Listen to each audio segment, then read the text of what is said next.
April May வந்தால் போதும், வெயில் கொளுத்த ஆரம்பிச்சிருது. இந்த கொளுத்துற வெயிலில் என்னோடய ஹஸ்பண்ட் கடவுள் மாதிரி இளநீர் வாங்கி கொடுத்தாங்க. என்னோட பொண்ணும் ஃபஸ்ட் டைமாக இளநீரை டேஸ்ட்டெல்லாம் பார்த்தா. அதை குடிச்சு முடிச்சதும் வீட்டுக்கு கிளம்பியாச்சு. போகிற வழியிலேயே என்னோட ஹஸ்பண்ட் டுடே ரம்ஜான் ஸ்பெஷலாக பிரியாணி ஃப்ரெண்டு கொண்டு வரேன்னு சொன்னால், ஸோ குக் பண்ண வேண்டாம்னு சொல்லிட்டாங்க. அவ்வளோதான், சந்தோஷத்தில் பறக்க ஆரம்பிச்சிட்டேன். பறந்துட்டு இருந்த எண்ணெய் வீட்டில் இறக்கி விட்டுட்டு பிரியாணி வந்துடுச்சு, வாங்கிட்டு வந்துடுறேன்னு சொல்லிட்டு கிளம்பிட்டாங்க. அவ்வளோதான், பிரியாணி எப்போ வரும்னு பார்க்கிங்லேயே சுற்றிட்டு இருந்தேன். ஒரு வழியாக அவங்களும் பிரியாணியெல்லாம் வாங்கிட்டு வந்தாங்க. வேகமாக அன்பாக்ஸ் பண்ண ஆரம்பிச்சிட்டேன். ஃபஸ்ட்டு ஓப்பன் பண்ண பாக்ஸ்லேயே ஜூஸியாக நிறைய நெய்யெல்லாம் ஊற்றி நட்ஸ்லாம் போட்டு பிரெட் அல்வா செம வாசனையாக இருந்தது.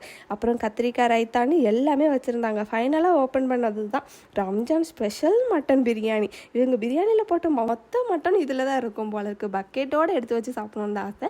ஆனால் நம்ம சின்ன வயதில் அவ்வளோ இடம் இல்லை, அதனால் அளவாக எடுத்து வச்சு சாப்பிட ஆரம்பிச்சிட்டேன். மட்டன் லைட்டாக தொட்டாலே அப்படியே உடஞ்சி போகுது. முஸ்லீம் வீட்டில் மட்டும் எப்படி தான் பிரியாணி இவ்வளோ டேஸ்ட்டாக சமைக்கிறாங்களோ தெரியலை. அதுவும் அந்த வாசனை இருக்கே தாறுமாறாக இருந்துச்சு. பிரியாணி கொடுத்த நசீர் அண்ணாவுக்கும் அவங்க ஃபேமிலிக்கும் கோடி நன்றின்னு சொல்லிட்டு எல்லா வருஷமும் இதே மாதிரி பிரியாணி கிடைக்கணும்னு வேண்டிக்கிட்டு பிரியாணி சும்மா வெளுத்து கட்டியாச்சு.